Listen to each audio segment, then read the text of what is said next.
Most people go through life believing that the world is fixed, that reality is something they must adapt to, not something they can shape.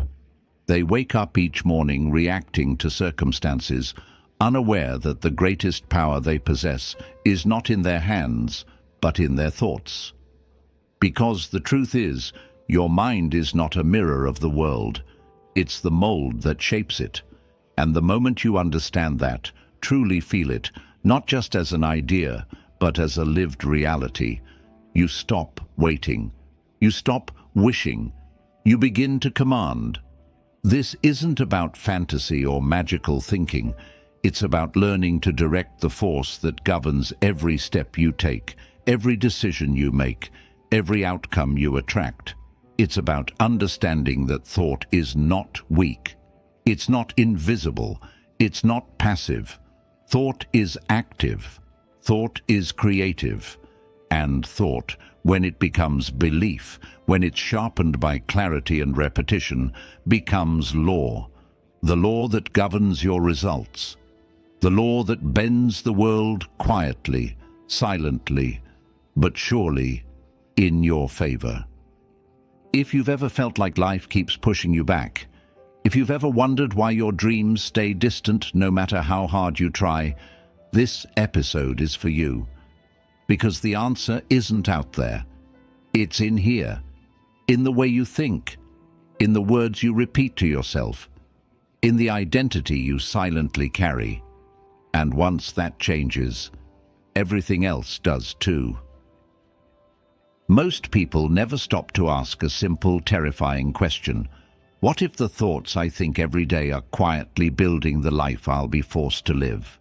Not tomorrow, not next year, but right now, in the background, every single thought, belief, and inner dialogue is placing bricks along the road ahead. And yet, we treat thinking as if it were harmless, as if it were just noise. We let doubt speak without resistance. We let fear shout without permission.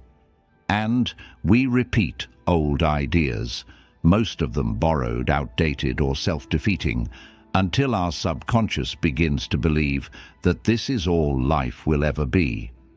But what if we've misunderstood the very nature of thought? What if thoughts aren't passive? What if they're not whispers, but commands, silent instructions to life itself?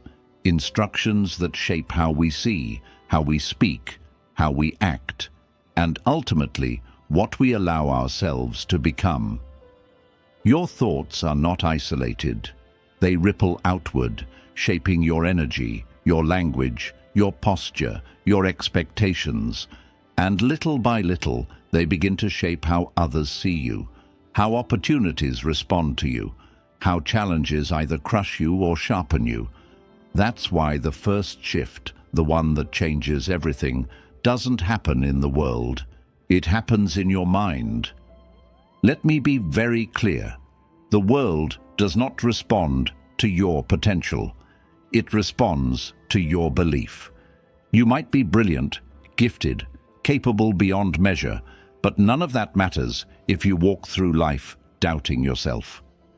The world cannot reflect a power you don't claim. It can't offer you results that your mind rejects. Life mirrors your dominant thoughts, not your dreams, not your good intentions, not your wishes, but the ideas you rehearse in silence when no one is watching. That's why it's not enough to hope. You must decide. You must declare what you want, and then think like it already belongs to you. Because thought is the first act of creation. It's the blueprint, the foundation. And when your thoughts are precise, consistent, and emotionally charged, they begin to reprogram the subconscious. And once that happens, everything changes.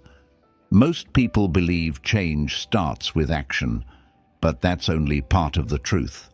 Action without belief is mechanical, empty. It burns out quickly, but belief, pure, focused belief, is what sustains action. It's what drives persistence. It's what gets you back up after the fall. And it all begins with the thoughts you allow to take root, Thoughts become beliefs. Beliefs become identity.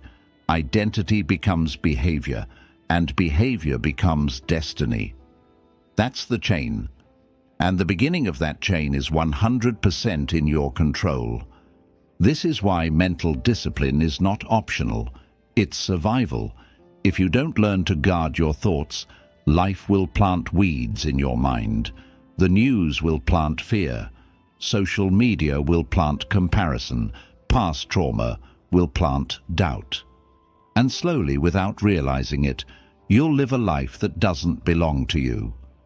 A life shaped by everything outside of you, because you never took the time to shape it from within.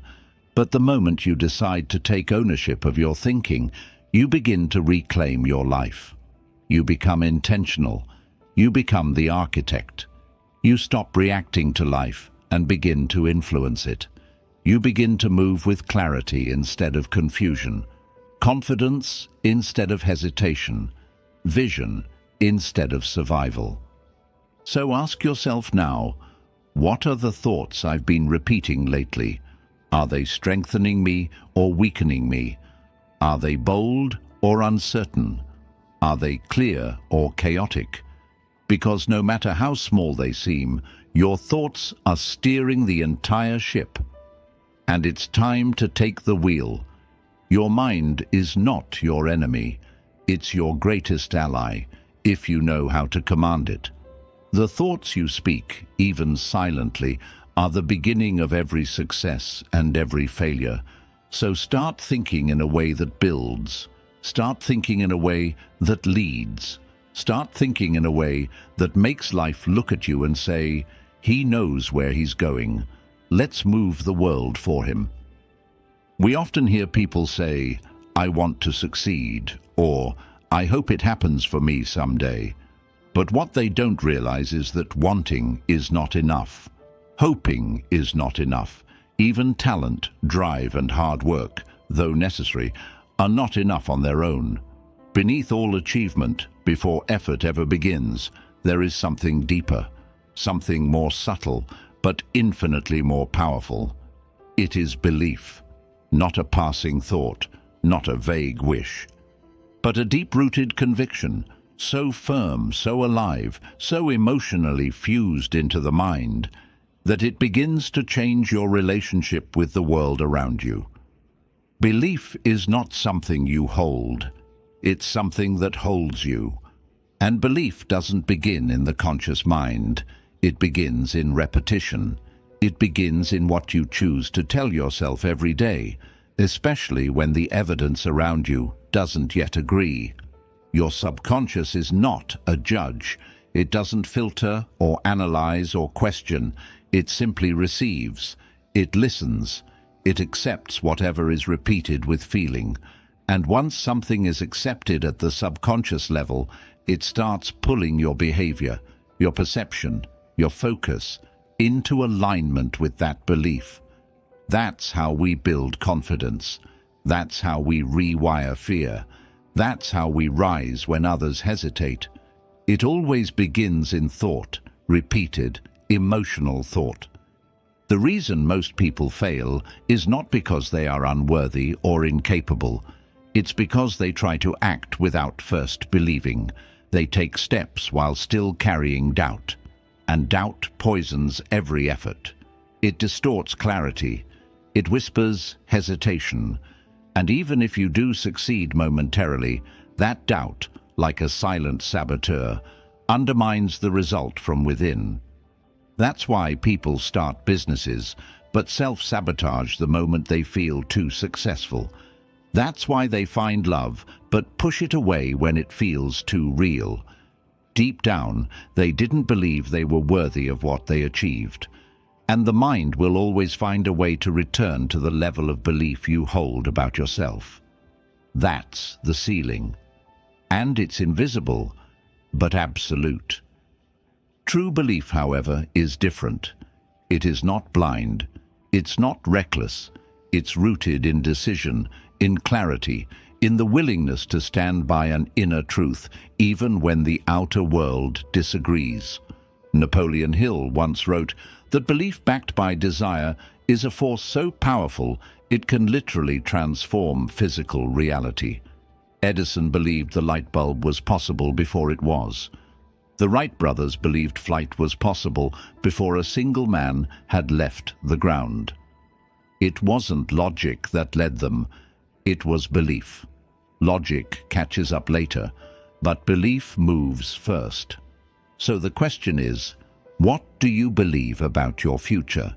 Do you believe you're capable of greatness, or are you still carrying the script someone else handed you years ago? Because until you change that internal script, no amount of motivation or strategy will stick. You'll bounce from goal to goal, always doubting, always stalling, always secretly expecting failure. But when belief takes root, real, deep, emotional belief, everything begins to change. You see new paths, you feel new energy. You begin to act not from fear, but from power. And that power is magnetic. People feel it. Opportunities respond to it. Life rearranges itself around it. And here's the most important part. Belief is a choice. It's not something you wait to feel. It's something you declare, even when your voice shakes, even when the old doubts rise. You keep repeating the truth you've chosen. You speak it, you write it, you walk in it. And the more you do, the deeper it sinks. Until one day, you realize you're no longer trying to believe, you just do. And from that point forward, nothing is the same. Your posture changes, your energy changes, and results begin to follow. Not because the world changed, but because you did. Belief is the seed of all achievement. Without it, even the most beautiful dreams die in silence. But with it, even the most impossible visions begin to breathe. So plant the right seed. Water it daily with thought, emotion, and action. And then watch what grows. You won't just chase your goals, you'll attract them. Most people treat faith as a soft word, something vague and spiritual, something whispered when logic is exhausted and there's nothing left to hold on to. But that's not the kind of faith that moves mountains. That's not the faith we're talking about here. The faith that reshapes your life is not passive. It doesn't wait, it doesn't beg, and it doesn't ask permission. Real faith is power. It is a decision carved into stone. It's the inner declaration that says, what I see in my mind must happen in the world, and then proceeds to act accordingly, regardless of circumstances, regardless of opposition, regardless of delay. This is the kind of faith that men like Henry Ford lived by. He didn't wait for the approval of experts before deciding the automobile would become reality. He didn't ask the masses what they thought before pouring every ounce of energy into a vision that had no proof behind it. What he had wasn't evidence, it was certainty. A certainty so deep that it bled into every decision he made, every step he took. That certainty didn't come from the world. It came from within. And that's where all true change begins. Faith isn't the absence of fear, it's the refusal to obey it. You can feel uncertainty, you can feel doubt knocking at the edges of your mind. But when you choose faith, you say, I see what I want, I know who I am, and I will walk forward anyway. That's not naivety, that's courage. And it's the kind of courage that commands results, because the world responds, not to the timid, not to the hesitant, but to those who speak and move with conviction. Every major breakthrough in history was preceded by someone who believed first and proved second. They acted before the world caught up. Think about it. How many times have you talked yourself out of something before even trying? How many times have you waited for signs, for support, for a perfect moment that never came? We've been taught to let conditions dictate our confidence, but faith flips that logic.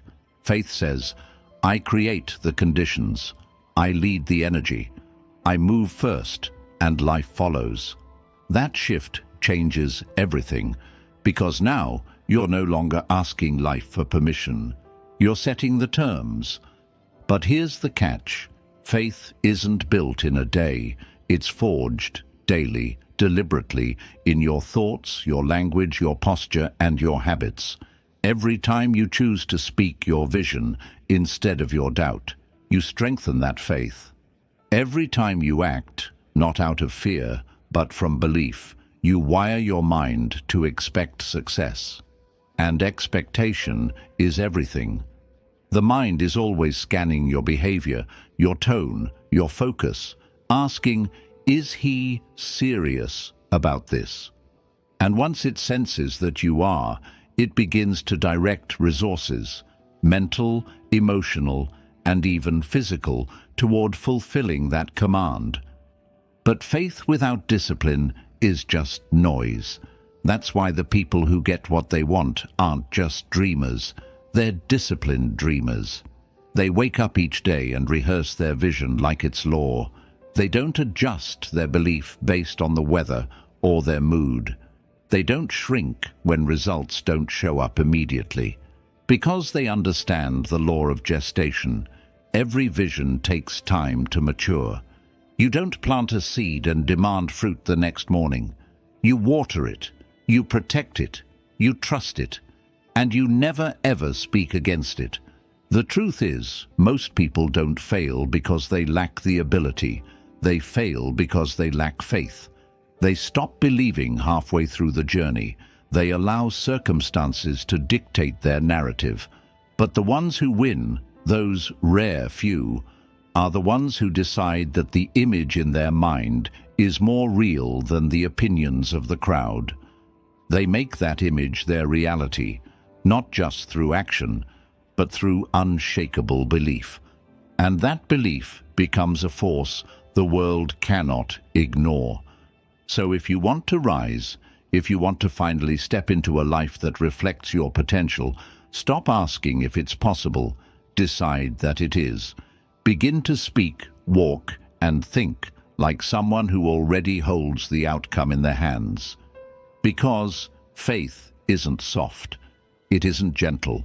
It's fierce. It's commanding.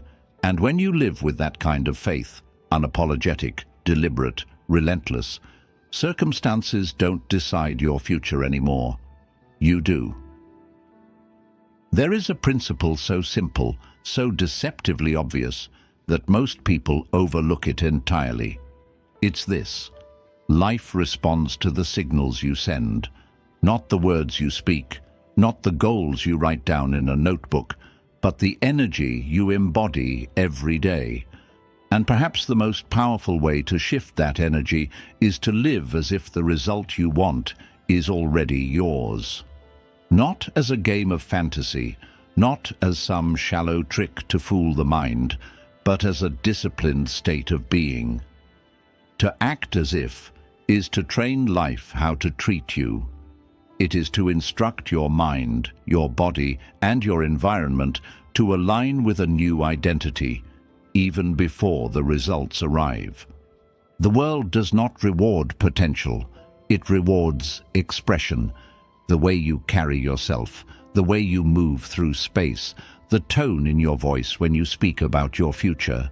These are not background details. They are blueprints. When you begin to act, speak, and make decisions from the place of who you are becoming, not who you've been, you begin to activate a kind of internal shift that the external world can't ignore.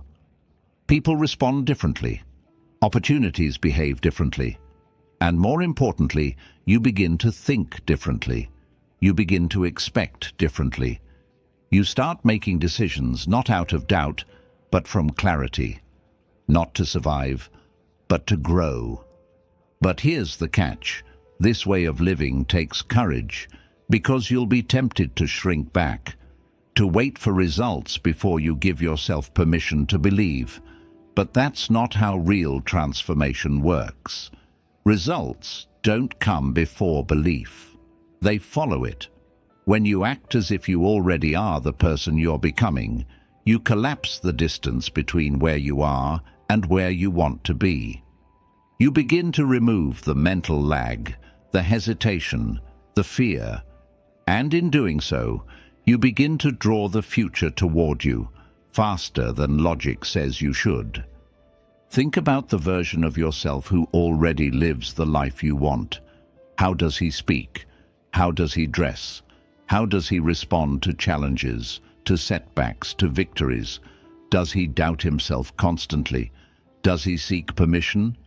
Or does he move with quiet certainty, rooted in vision, not in circumstance? When you begin to act in alignment with that version of yourself, you're not pretending, you're practicing.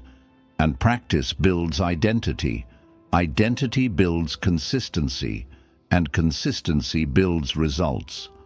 Most people act like who they used to be. They repeat the same conversations, the same self-doubt, the same emotional reactions, day after day, expecting life to somehow offer them something new. But life is obedient. It reflects what you insist upon. If you act from scarcity, it gives you more lack. If you move with doubt, it gives you more delay. But if you act from conviction, from a place of already being, already holding, already embodying your vision, it has no choice but to match that energy over time. This is not about arrogance or denial, it's about alignment. Acting as if doesn't mean ignoring where you are. It means not being trapped by it. You can acknowledge the struggle without bowing to it. You can be honest about your current reality while still choosing to act from a higher identity. Because when your actions reflect your future, not your past, you start to elevate the entire trajectory of your life. You move from reaction to creation, from drifting to deciding. There is a kind of power that comes from walking into a room not with ego, but with presence. A presence shaped by belief. Not loud, not forceful, but unmistakable. And that presence isn't earned by waiting for others to see you. It's built by how you see yourself. So start seeing yourself clearly, as someone who is not hoping, but deciding, as someone who isn't asking, but acting. And every time you take a step in alignment with that identity, the world pays attention. So from this moment on, stop living in the gap between who you are and who you want to be. Close that gap with action, with posture, with thought. Live as if your vision is inevitable, because to act as if is not to fake it. It is to claim it. And when your thoughts, speech, and behavior unify behind that claim, life doesn't resist you. It adapts to you. The word impossible is one of the most dangerous lies ever spoken. It wears the costume of realism, disguising itself as wisdom, maturity, or even caution. But what it really is surrender, a quiet, socially accepted form of giving up. And the tragedy is that so many people believe it. They don't just believe it about the world, they believe it about themselves. They let past failures, external voices, and temporary setbacks sculpt a permanent view of what is or isn't achievable. But the truth, harsh, liberating, and undeniable, is this: nothing is impossible to the mind that believes, not because belief magically erases resistance, but because belief alters how resistance is interpreted. Most people see an obstacle and think, this means stop. But those with belief see it and think, this means I'm close. Belief turns the impossible into inevitable, not overnight, but over time. It rewires how you respond to difficulty. It teaches your nervous system not to retreat at the first sign of friction, but to push through it with a calm, relentless force. And this shift isn't poetic, it's powerful. It's what built bridges, cured diseases, landed men on the moon. not certainty, not comfort, but belief. Take Thomas Edison. The world remembers his success, but few understand the mental clarity that allowed him to withstand over 10,000 failed attempts at creating the light bulb. Most people would have stopped after 10, maybe 100. But Edison never saw those failures as confirmation of impossibility. He saw them as progress, because in his mind, the outcome was already decided. The light was coming. His job wasn't to question it, it was to find the path. And that is what belief does. It makes the goal non-negotiable. It shifts the conversation from if to how, from hesitation to commitment. Now ask yourself, what have you quietly decided is impossible for you? What dream have you buried beneath layers of doubt and rationalization? Maybe you've told yourself you're too late, too inexperienced, too broken, too far behind. But those are not facts. They are beliefs. And if you can build beliefs that shrink you, you can build beliefs that liberate you. Because belief is not something you have, it's something you choose. And that choice changes everything. When you begin to believe with your entire being, not just with words, but with thought, emotion, and action, you create momentum. You start doing things differently. You speak with more certainty. You show up with more energy. You recover faster when things go wrong, and the people around you notice. Doors begin to open. Resources appear.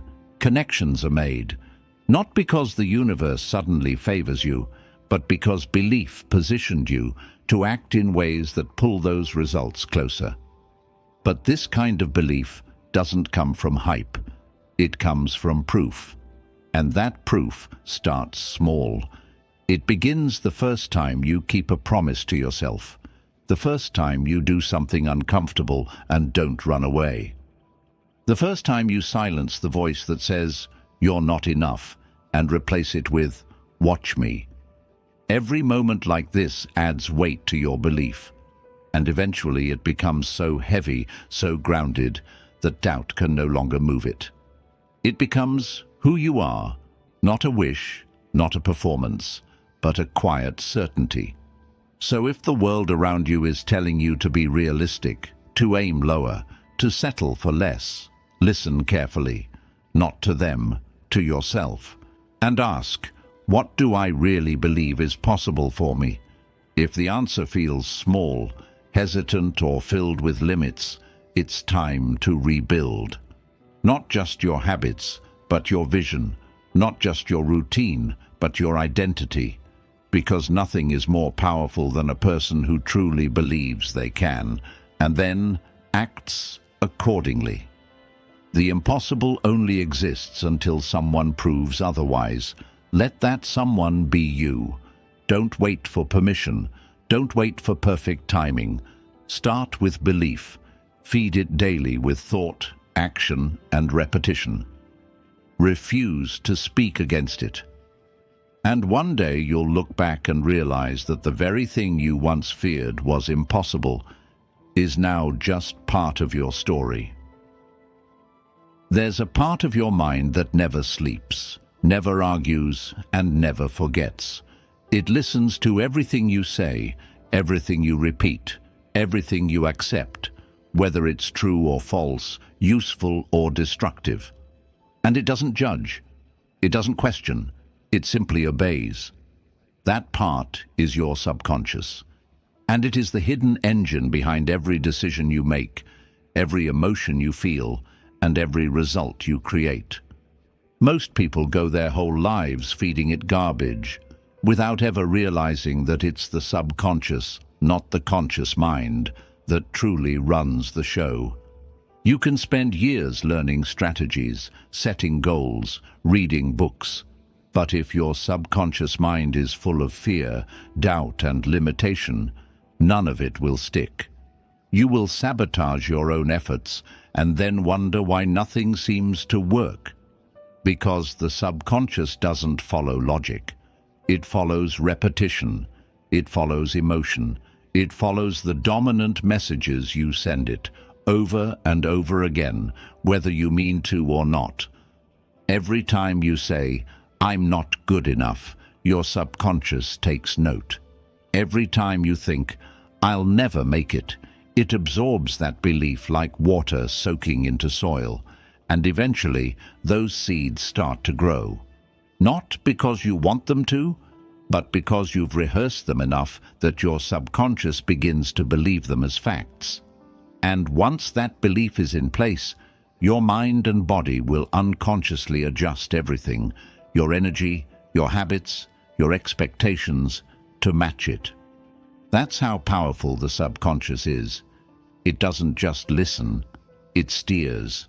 This is why you must guard it fiercely. Not with fear, but with focus. You must begin to treat every repeated thought, every word you speak, as a direct instruction to your future, because that's what it is. Your subconscious is always recording, and the more emotion you attach to a thought, the deeper it sinks. So when you speak in weakness, when you live in fear, when you entertain self-pity or guilt, you're not just expressing emotions, you're reinforcing a code that your mind will later execute, sometimes without you even realizing. But here's the good news. You can reprogram it. You can choose what goes in. You can decide what gets repeated. You can build new patterns. And the best way to do it is to start speaking with intention. Start feeding your subconscious a new message. A message of power. A message of vision.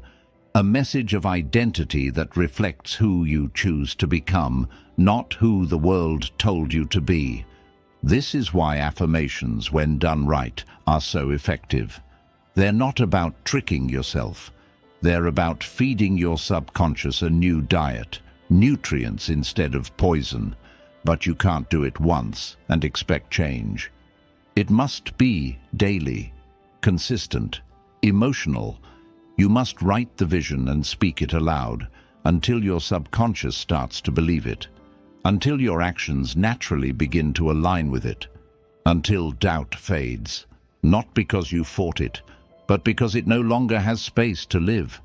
And just as you must guard what you say to yourself, you must also guard what you allow others to say around you. The voices in your environment matter. The energy you absorb becomes part of your inner dialogue.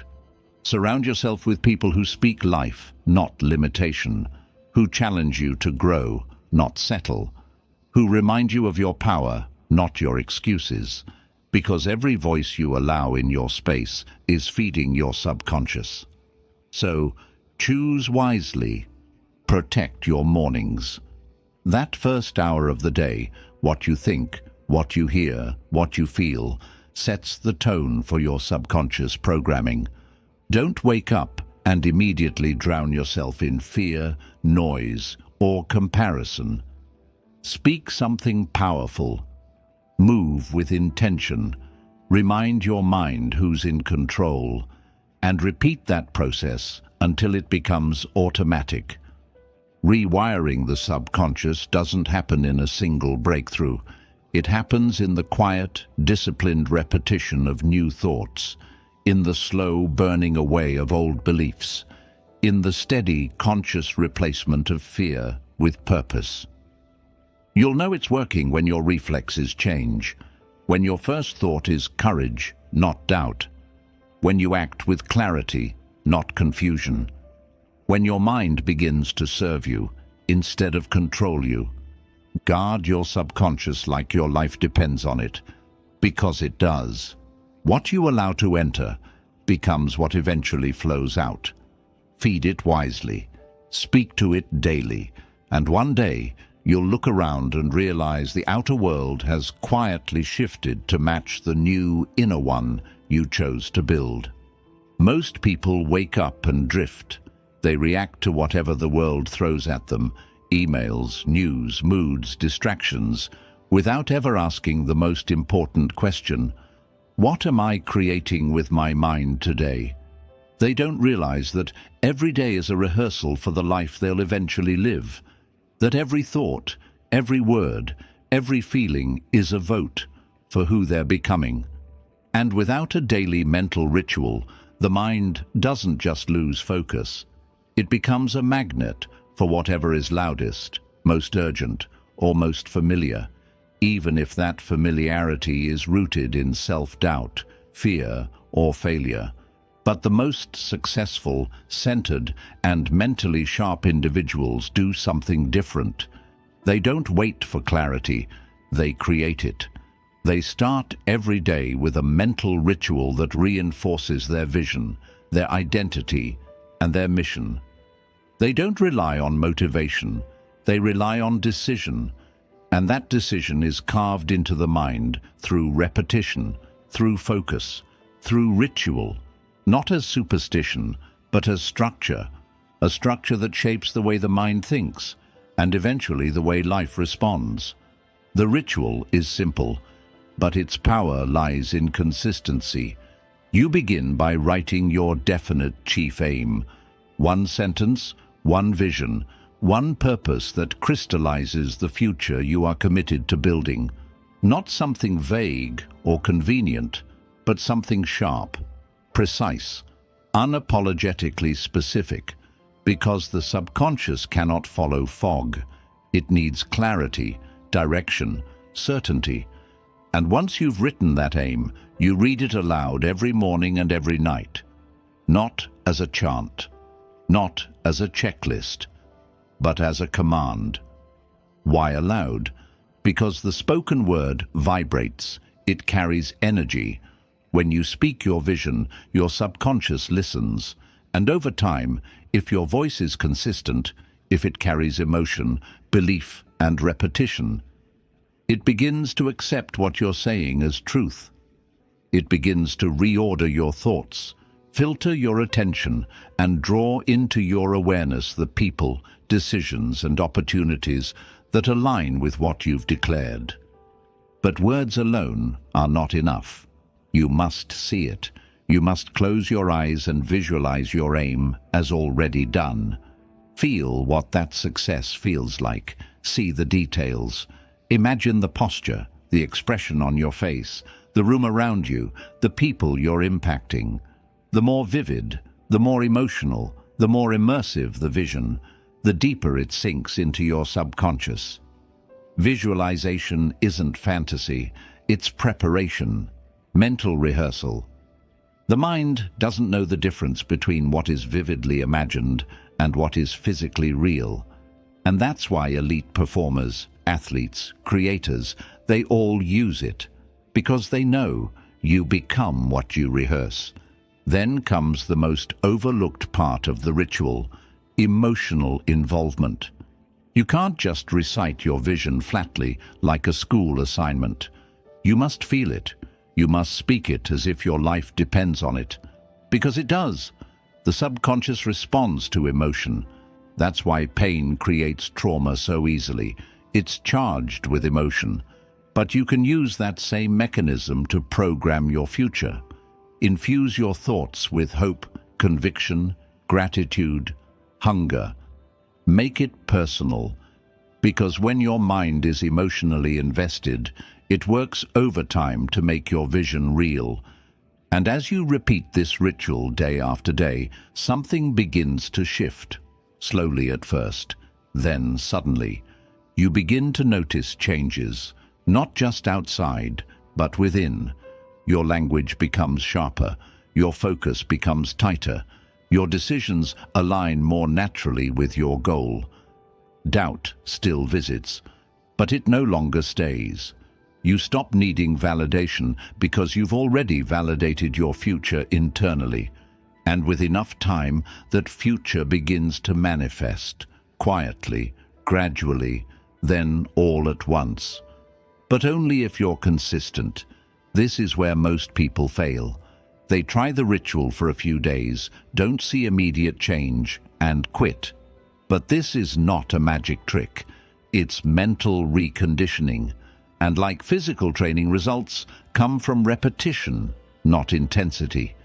You don't get fit by working out once with passion. You get fit by showing up daily. The same is true here. Your destiny doesn't change with one inspired day. It changes through quiet, disciplined repetition of vision over time until it becomes identity. So ask yourself, do you have a ritual, or do you let the world decide what you think, feel, and become every day? If you don't have one yet, create one now. Write your aim, speak it aloud, visualize it clearly, feel it deeply. Repeat it daily, not as a task, but as a sacred responsibility to your future self. Because the most powerful transformation you will ever experience doesn't begin in action. It begins in the mind, and it's built, not with noise, but with ritual. There's a limit to what you can do alone. No matter how strong you are, no matter how disciplined your thoughts may be, there comes a point where the walls of your own mind become too familiar, too predictable. Your ideas start to loop. Your vision, no matter how bold, risks becoming an echo chamber of your own beliefs. That's why some of the greatest minds in history, people who were fiercely independent, still sought out others who shared their hunger, their faith, their mission. Because they understood a truth most people never realize. When two or more minds align with belief and purpose, a new mind is born. A third mind, a mastermind. This isn't just poetic language. It's real. When you connect with someone who doesn't just understand your vision, but believes in it with you, something changes. Your conversations are no longer about excuses. They become laboratories for growth. Your thoughts are no longer limited to what you alone can see. They expand, evolve, stretch into territories you never would have discovered by yourself. That's the power of the mastermind.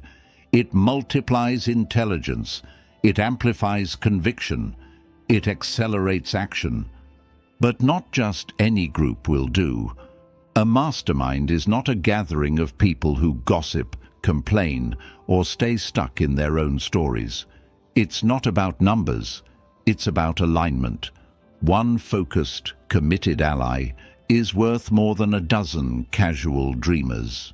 The people you invite into your mental space must share your values. They must be bold enough to challenge your blind spots, brave enough to tell you the truth, and disciplined enough to hold you accountable, not to your comfort, but to your potential. When you speak your goals aloud in the presence of someone who believes in you, those goals become heavier, more real.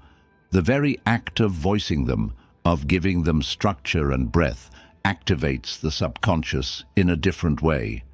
And when your words are met with energy, feedback, strategy, belief, your confidence rises. Suddenly, you're not alone in the fight. You're not climbing a mountain in silence. You're linked with others who are climbing their own mountains, and your strength becomes collective. The mastermind also sharpens your thinking. It forces clarity. You can't explain a vision to someone else if you're vague. You're forced to articulate, to refine, to focus. And that process alone can transform your direction. Sometimes we don't need more information. We need a mirror. We need someone to reflect back our inconsistencies, to remind us who we said we wanted to be, and to ask, are your actions matching that man? That kind of challenge, when given in trust, doesn't offend, it liberates. And just as your allies sharpen you, you sharpen them. The mastermind is never one-sided. Your energy, your insights, your presence, they matter. Even when you're struggling, your willingness to be honest about the struggle opens the door for someone else's breakthrough. In that space, growth becomes exponential, and over time, a new momentum emerges, not one built on pressure, but on trust, belief, and shared discipline. But here's what most people miss. Building a mastermind isn't about waiting for the perfect people to show up. It's about becoming the kind of person that others want to align with. Someone who speaks with clarity, who shows up with consistency, who values growth over comfort, truth over flattery, responsibility over excuses. When you become that person, you begin to attract others on the same frequency, and together your progress accelerates. Not because life got easier, but because your circle got stronger. So, look around. Who's in your world right now? Who are you speaking to every day? Who's feeding your mind? Are you surrounded by people who remind you of what's possible or of what's safe? Are you walking with the courageous or sitting with the comfortable? Because whether you realize it or not, every conversation is shaping your belief. Every voice is either lifting your standards or lowering them. Decide now that you will no longer walk alone, not because you can't, but because you shouldn't. There's too much at stake. Find those who believe with you, who dream with you, who fight with you, and who expect more of you than you sometimes expect of yourself. That is the mastermind. That is the alliance that multiplies power. And when you move together, in belief, in action, in vision, there is no goal beyond your reach. There is a moment, silent but unmistakable, where everything begins to change. Not because the path becomes easier, but because the mind becomes clearer. That moment is decision, real decision, not the kind people talk about lightly, not the kind made and then doubted 5 minutes later, but the kind of decision that burns away the escape routes and seals off the back doors. The kind that says, "This is what I want, this is who I am, and I will move forward no matter what." That kind of decision destroys doubt, because doubt cannot survive where clarity lives. Doubt thrives in hesitation. It feeds on delay, grows in indecision, and multiplies in minds that keep 1 foot in and 1 foot out. You can't negotiate with doubt. You can't reason with it, because doubt doesn't need logic. It needs time, and the more time you give it, the more convincing it becomes. That's why people with incredible potential never rise. Not because they're missing the talent or the drive, but because they're trapped in the gray space of maybe. Maybe I'll try. Maybe I'll wait. Maybe this isn't the right time. And while they circle their options, life moves on. Opportunities close. Energy fades. And the fire that once burned in them turns to smoke. But decision is fire. It is the internal act of closing the door on anything that doesn't serve the outcome. It brings the mind into alignment. It pulls the body into motion. It clears away the fog and reveals the path. Not because the path was hidden, but because the indecision clouded the vision. Once you decide, truly decide, your energy returns. Your focus sharpens. You begin to see actions you can take immediately, not someday. Because decision doesn't wait for ideal conditions. It creates them. This is the pattern of every breakthrough. First comes clarity, then comes the decision, then comes motion, and then, as if out of nowhere, results begin to appear. Not because life suddenly cooperates, but because you stopped giving energy to alternatives. When your energy is scattered, your results are scattered. But when your mind locks in, fully without apology, the world responds. People feel it. Circumstances begin to shift.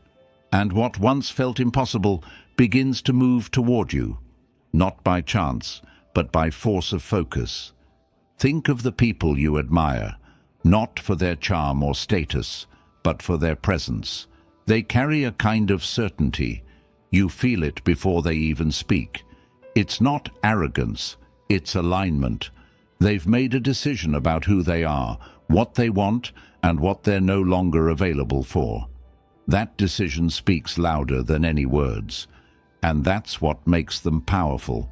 Not just the goals they pursue, but the clarity with which they pursue them. But here's what most people miss. Indecision doesn't just block progress, it creates suffering. Every time you avoid making a decision, you prolong discomfort. You sit in mental limbo. You drain your emotional energy, and you allow fear to grow louder. The pain of indecision is worse than the pain of failure, because failure teaches, but indecision delays. It keeps you stuck in mental traffic, watching your own life pass you by. The solution isn't to know everything. It's to decide based on who you want to become.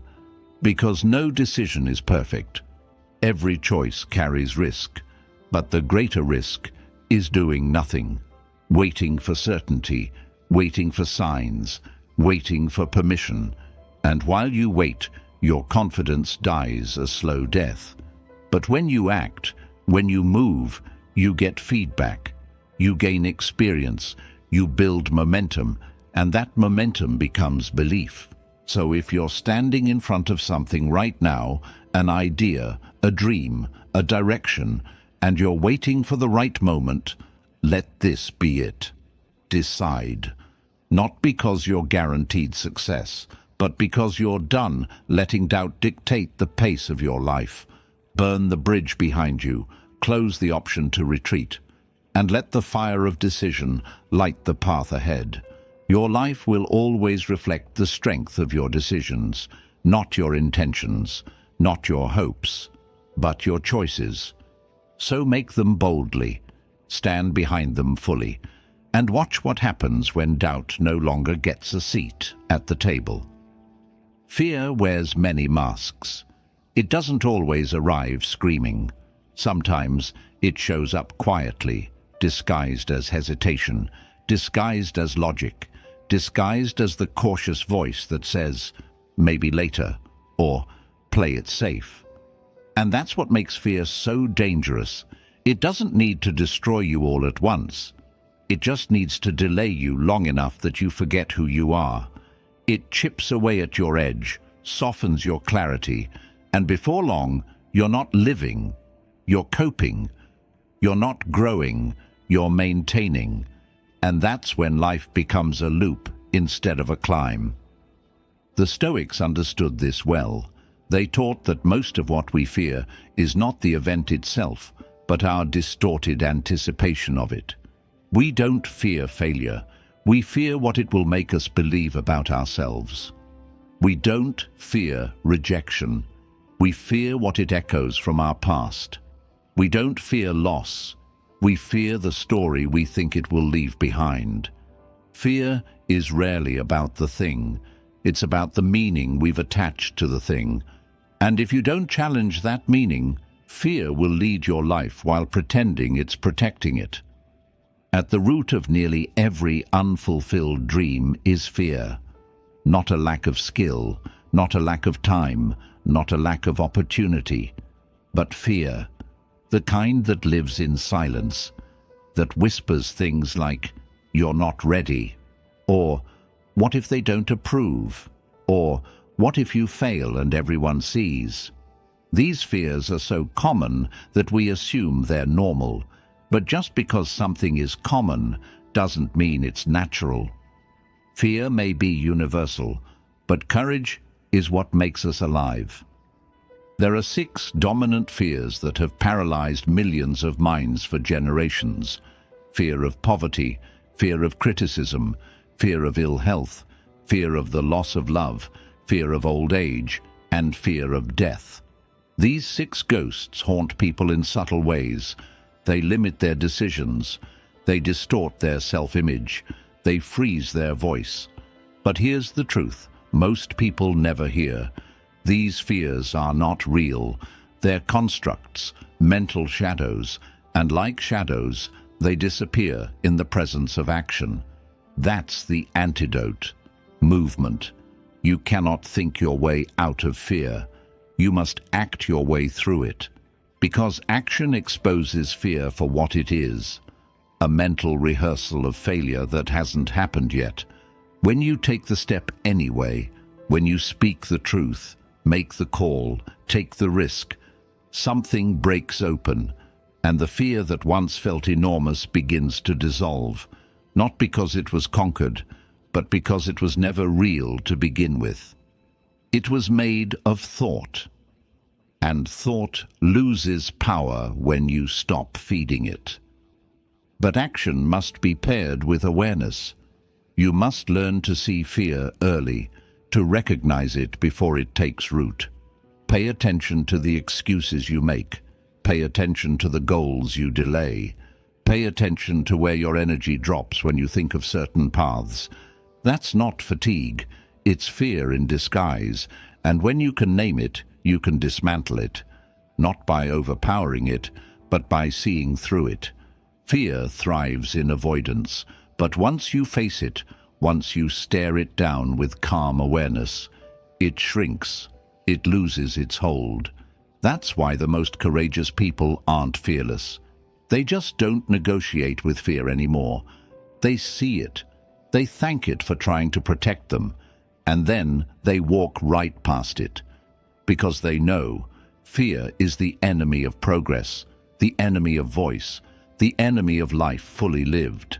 So if you've been stuck, if you've been circling a dream but never landing, ask yourself honestly, what am I afraid of? And then ask something even more powerful. What has that fear already cost me? Because fear isn't passive. It's stealing from you. It's stealing time, energy, connection, opportunity. And the only way to stop it is to stop feeding it. Act, move, speak.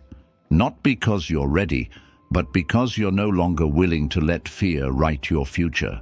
The mind that refuses to be ruled by fear becomes unstoppable, not because it never falls, but because it rises every time, unshaken.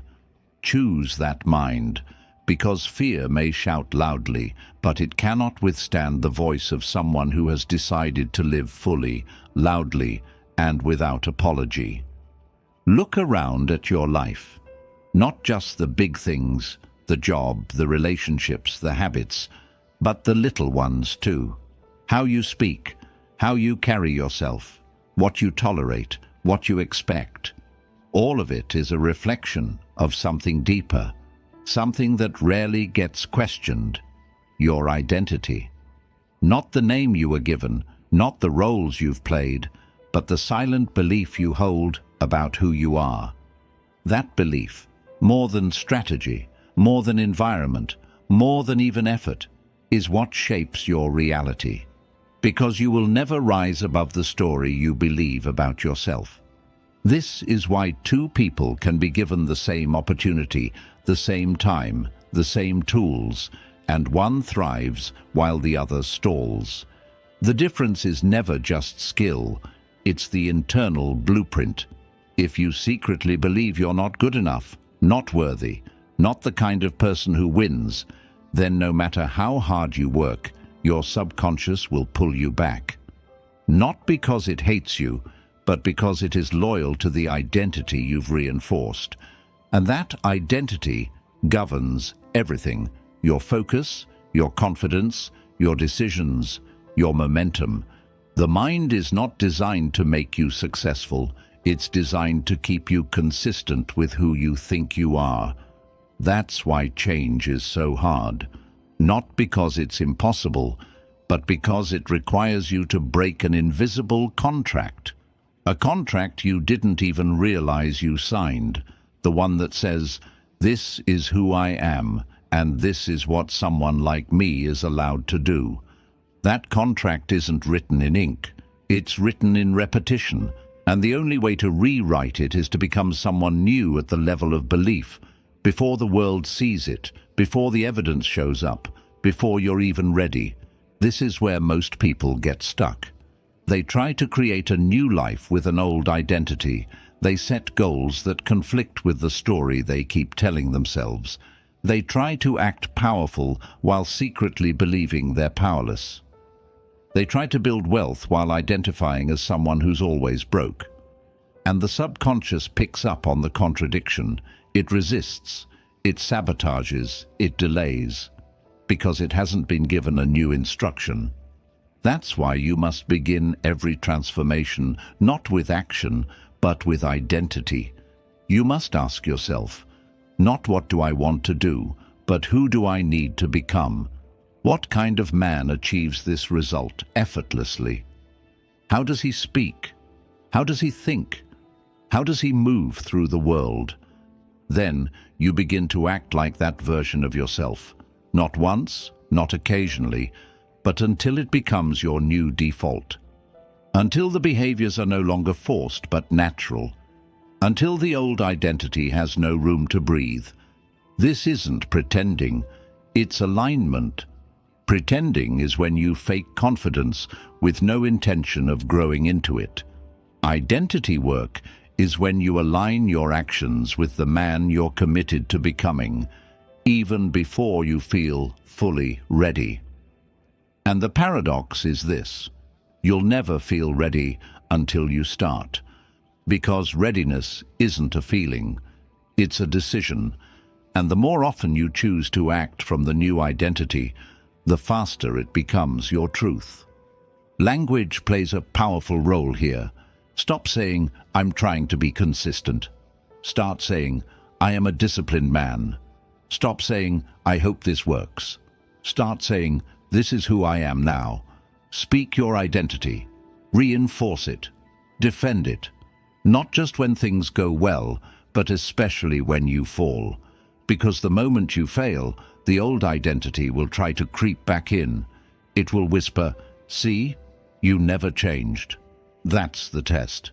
And your job is to say, "No, this is who I am now, and I rise because of it." Reality follows identity, always. Not because the world is magical, but because the world responds to your energy, your posture, your decisions. And those are shaped by the person you believe yourself to be. So before you try to fix the outside, redefine the inside. Upgrade the character in your story.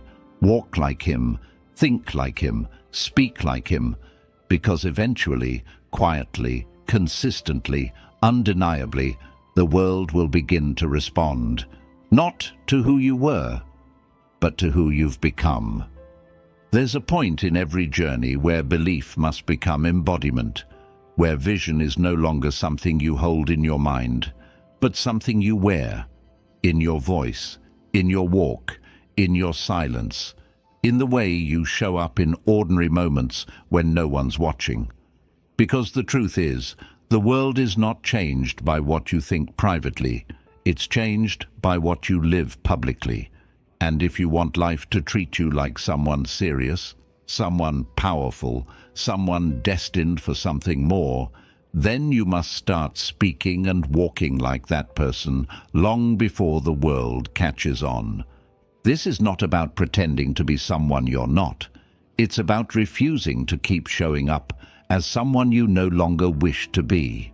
The version of you that settles, that apologizes for wanting more, that shrinks so others feel comfortable. That version has served its time. It taught you survival. It got you here. But it cannot take you where you want to go. To get there, you must begin to act, speak, and carry yourself like the man you demand to become. Not because you're faking it, but because you're claiming it. Every thought you repeat is casting a vote for who you believe you are. Every sentence you speak is programming your subconscious with either strength or self-doubt. Every step you take, every expression on your face, every decision you make throughout the day, it all tells the world what level you've accepted for yourself. And the world, in turn, responds not to your potential, but to your permission. You can be brilliant, talented, overflowing with ideas. But if you carry yourself with hesitation, the world will hesitate with you. If you speak your goals like apologies, the world will mirror back shame.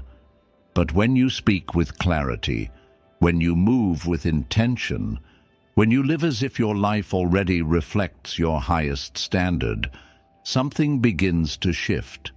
Slowly, Then suddenly, people sense it. Doors begin to open, not because life has magically changed, but because you did. And now you're showing up in a way that makes your environment take notice.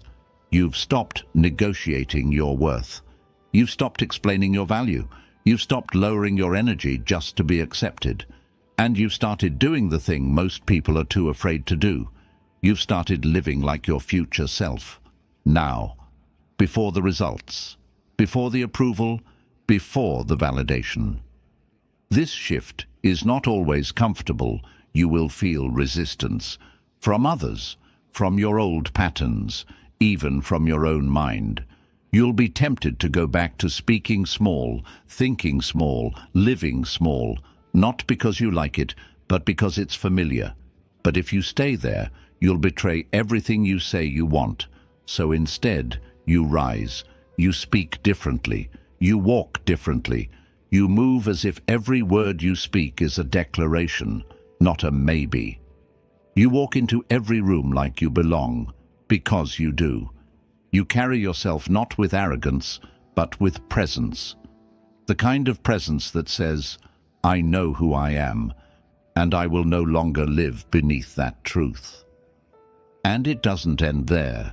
You carry that identity into your habits, into how you manage your time, your energy, your emotions.